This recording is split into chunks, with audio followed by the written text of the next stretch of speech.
Hello and welcome to the Wisden India v England Awards show. The third test, set to be an enthralling day-night contest at a new massive stadium, ended up as the shortest completed test match in terms of balls bowled since the Second World War. I'm joined by Rohit Sharma and Taha Hashim to try and make sense of it all. Okay, let's get this out of the way first. The pitch. Rupin, what did you make of it? There has obviously been a lot of controversy regarding the pitch. Outside of Indian cricket and inside Indian cricket, there are a lot of tweets flying around. People are taking jabs at each other. And it does seem like a contentious issue where we are not going to reach a similar consensus as fans and audience of the sport, and it did seem a little bit like it was helping out the spinners. Joe Root picking up 5 wickets for 8 runs, but from what the players have said, they are saying that it was the batting that let both the teams down. But does seem like the pitch had a role to play, but was it too bad, or was it just the pink ball, which Rohit said that it came on faster than the red ball? And since India have only played with the Kookaburra pink ball, they were not used to the SG pink ball spinning so much on a track like this. So that might as well have been a factor, and it's just a jumble of lot of things that doesn't seem like it's going to come to a definite conclusion anytime soon. Yeah, Taha, obviously this isn't the first time we've discussed the pitch after a test match, and the Chennai surface also turned a lot, but you had batsmen able to make significant scores, and you had a test match go, reasonably deep into the fourth day. Do you think this is a case actually of two quite similar surfaces, but with a slightly worse batting performance and a slightly harder ball, or do you think that the pitches were substantially different in the two test matches? Well, they showed a statistic at one point which said that the pitch was spinning as much as it done in the other test. I think the problem lies with the fact that what you had in that second test, you don't mind that once. I guess you just don't want it to happen again. You don't want to have the same sort of surface again. You want variety. Even now, I don't think there's anything wrong with having this kind of test, having this kind of surface, as long as then maybe in the next test you have one that actually plays till 5 days. Because I still think this test match was an entertaining one. I thought yesterday was still a remarkable thing to watch. I'm sure, especially in England, where this whole thing's being on free-to-air TV, obviously the result didn't go England's way, but if you're turning on the TV for the first time and watching that, you are thinking this is some pretty entertaining stuff. What you hope for is that the whole series isn't defined by these pitches, which would be the main issue. But I think having a 2-day test, and this is a very, very rare thing, having just one of those is okay. You just don't want that kind of thing to happen again in the same series. As for what might have occurred, I think, yeah, the batting was probably, you needed one person to play that knock to, the way Ashwin sort of silenced the pitch, you probably needed that this time around as well. And, I think we're seeing what the pink ball can actually do in spinning conditions, which we haven't seen before. There's only been one pink ball test in India before, which was dominated by the seamers, but maybe there's something to be said about what the pink ball does for the spinners, because it's always been the chat about what the pink ball does for the quicks. Yeah, and I think one thing that's worth pointing out in terms of the fan aspect of it is that obviously the 2-day test in itself is a slight shame for the Indian fans, especially those waiting for the return of live cricket, who you had a ticket for day 3 or 4, you're now looking for something to do. And in the UK, this day-night test was the perfect time for watching, especially with most people working from home right now.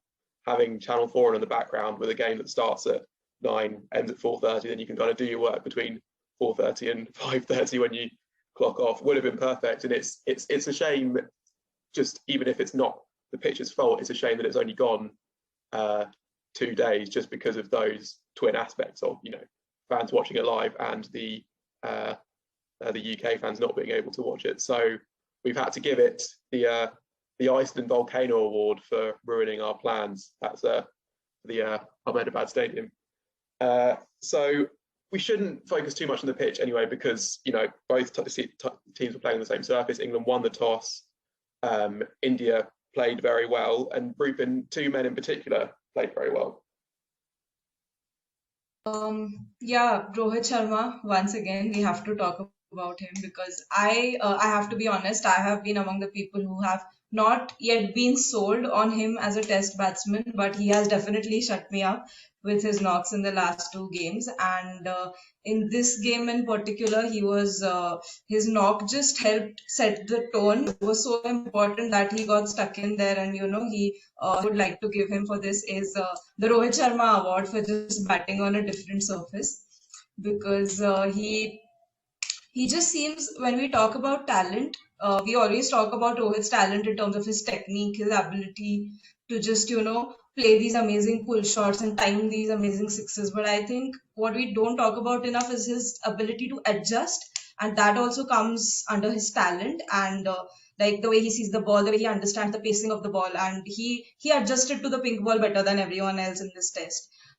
And that comes down to his talent as well. And yeah, I feel like he has definitely repaid the faith of the management so far, and it would be interesting to see how he goes forward with this, especially with the away England test coming up soon. Yeah, it's interesting to think actually what this series would look like without Rohit Sharma in it. I mean, as much as India have sort of dominated the last two tests, that first game was really set up by Rohit Sharma on that, or the second test was set up by Rohit Sharma on that first His game. average actually increased after the test, despite him not scoring a century in this game. His average has now gone above 81, which is crazy. And he has overtaken Ajinkya Rahane in home tests and has played like half of the innings. So he's just a different beast when it's playing in India. Yeah, and then there's been a new sort of bowler who I don't think anyone would have expected to play a big part of the series before it happened, who's kind of dominated the show in the last few games. Yeah, Axar Patel playing at his home ground, playing in the first game at his home ground. I'm sure it was a huge thing for him. And in the interview that Hardik Pandya did with him after the game, he said that the crowd saying your name in your own home ground, it means so much. And Virat Kohli had a little bit of fun with him, where he also praised him in Gujarati and said, "Oh my God, bowled well," and stuff like that. But Axar Patel bowled extremely well. Whether the pitch helped him or not is a different issue, but him in himself had an extremely good test match. He has already broken 2 or 3 records. He is the only player to pick 11 wickets in a pink ball test, only player to pick up 5 wicket hauls in both innings of a pink ball test, and only the third Indian to have 2 5-wicket hauls in his first 2 tests. So that is a crazy stat, which goes back to like 33, 34 years. And the award that I would like to give him is for the man who had the record before him, who is Narendra Hirwani, who had 24 wickets in his first 2 tests, and Axar has 18. So I think Axar is in good company right now, and he has just announced himself on the red ball stage in a crazy way. What's been remarkable is the contrast between the first test when Shahbaz Nadeem was the left-arm spinner, and England, obviously the pitch was completely different, a flat road in that first test. But England looked so comfortable against him because he's more your traditional left-arm spinner, the slightly more loopy action, who gives it a bit more air. But the thing with Axar is, not only is he accurate, it's the pace he bowls at, it's the lower arm. He's always coming at you, and England. He's been the defining factor of these last 2 tests. He's been phenomenal. Yeah, he's been amazing, and you're absolutely right. I think he kind of showed. The pitch obviously did help him, but he made the absolute maximum of it. And by understanding that a spinning pitch doesn't mean you have to try and get the most out of it every time. Like, the main thing of a spinning pitch is not the massive spin that gets you. It's kind of the doubt that plants in your mind. It's the fact that one ball's spinning huge, so then you forget to sort of account for the straighter one. And that's why that was so effective, especially because, as you say, Taha, it was skidding on and bowled quickly, and the pink ball was helping it skid on as well. So it was kind of on a batsman before they even had time to realise it wasn't turning, and that's why it was so lethal. But as good as Axar Patel was, for me, the best piece of spin in the whole Test match was Virat Kohli in the press conference, the post-match presentation afterwards, describing it as a very good pitch to bat on. So I think we're going to have to give Virat Kohli the Axar Patel award for the best bit of spin this week. So Taha, England 2-1 down in the series, having gone 1-0 up early on. They've not passed 200 in any of their last 5 innings, which I think is the first time they've done that since 1888, which is not a great record to have. Any bright spots for them from this game? It would have to be the captain's off breaks. That's about it. I don't think they'll look at it as a massively bright spot. It's not a great message to say that's the one positive from the whole Test when Joe Root's taking wickets. But it was some watch that morning yesterday, which feels like years ago, was quite nice for England. I mean, with Joe Root, I don't know if you remember, but when he first played for England, there was a bit of chat about him wanting to be an all-rounder. So it's finally happening. Gorgeous stuff. You genuinely do love it when a part-timer has a day out. And he loves bowling around the wicket, doesn't he? That ball to Sundar was absolute dream off break, wasn't it? The sort of pitch middle and off, spun away, hit off, loop, dip, grip, everything. And he gave the celebration was great. I thought it was sort of a sort of soccer style kind of whirling fist pump that was that really got me going. Yeah, I think Ashwin somewhere would have been proud of that delivery, to just see it loop and hit the off stump of the left-hander. I think if Ashwin wasn't playing on the other side, he would have definitely applauded that one delivery. Yeah, now you just have to wait for India to pack their batting lineup with right-handers for the next Test to counter the threat of Joe Root. Yeah, exactly. So what award are we giving him? We're going to dedicate it to, it's the best performance by a part-timer since Michael Clarke, so it's got to be the Michael Clarke Award for best part-time display. Yeah, and that came in a defeat as well. I think Michael Clarke took 6 for 9 in India. Was it 2004? It would have been, or yeah, that's right. Yeah. So yeah. And the game started reasonably promisingly for England as well. That Zak Crawley knock on morning was mesmerising, I thought. It just you kind of, that was almost, I mean, Rohit Sharma-esque in terms of everyone else struggling and him just timing like a dream. Well, I just completely forgotten about it. It just feels like he batted like a dream. A few shots in, I was genuinely thinking this has got Zak Crawley 2-6-7 vibes about it, because it was like that Pakistan innings where he was just flying from the start, and he knew when he was 20 runs in that he was going to make a big century, and this time it felt like it might be the same. So it was almost quite a shock when he got out. I still subscribe to the theory that Zak Crawley only realised last summer that he was very good at batting, and he just kept on going. This was actually quite a big innings for him, because he'd had a bit of a nightmare in Sri Lanka, and obviously been injured for the first 2 Tests. But it shows once again what talented player he is. So that's one positive for England, I guess. Yeah, so him we're giving the Jim Carrey Award for Best Impression Award for his impression of Rohit Sharma batting on a different surface, while obviously he's not dethroning the king. So that's kind of the serious cricket out of the way. We're going to end with discussion of 2 kind of massive, completely unexpected swipes, one of which was successful, one of which was unsuccessful. We'll start with the unsuccessful one with you, Taha, and that was Dom Sibley on day 2.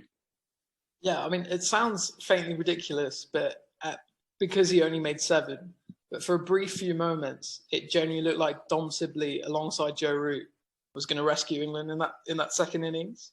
He was using his feet to go down the ground, rotate his strike. They were sort of picking up singles. It was looking okay. Seriously, for a few moments, it looked like, okay, England might be okay here. But then Axar floats one up and Sibley goes full T20 blast on it with this really poor slog sweep, which is so not Dom Sibley. And he under edges it to pan. I think he reviewed it because I don't think he knew that he'd hit it. So it's just seriously out of character for him, because it looked like he had a game plan and he was, close to executing it. Then again, he only did make 7. Yeah, that was a very Fazia Mohammed, why did he do that moment? Yeah, it really was that kind of test match though, wasn't it? Where like any time there was sort of any semblance of a mini partnership, you kind of wondered like, is this going to be the thing that defines the match? And it just kind of, it never came really. I guess the closest we got was on that first evening, the only evening, when sort of Rohit Sharma had sort of guided India to 99 for 3. But even that was kind of minuscule in sort of the grand scheme of Test cricket. And then so we had one other swipe group in, but a rather more positive one. Do you want to talk us through that? Yeah, so the last time India played a pink ball test, this guy was man of the match, Ishant Sharma. This time he was playing his 100th test. He picked up a wicket of the first ball, and then after that, obviously, the wicket was just, not there for seamers. But he broke a special record of his own in this test, which was finally hitting his first international six in his 165th international innings. So I think that is a good memory that he'll take back from his 100th test, and an unexpected one. And there's just one other cricketer who has played 100 plus tests and has won 6. Do you know who that is? Well, I do, because you told me before the show. But So that is Glenn McGrath, and we have to give Ishant Sharma the Glenn McGrath Award for playing in 100 plus tests and still having just 1 6 across international cricket. And I think he will be pretty happy to be in that company and to receive that award, even though it is for his batting. Yeah, that was because Jack Leach hit a 6 in England's second innings.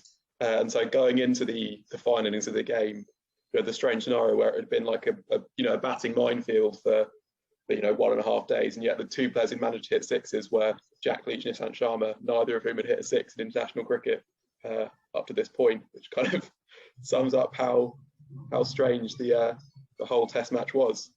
And yeah, lovely for that to happen for Ishant in his 100th Test match too. Signed shirts all round. So thanks for joining us, and if you've enjoyed it, if you enjoyed listening, please do check out the Wisden Cricket Weekly podcast, where we have more in-depth chat about the India-England series, as well as all the other goings on in cricket over the past week. That should be available on all the podcast apps of your choice. Cheers.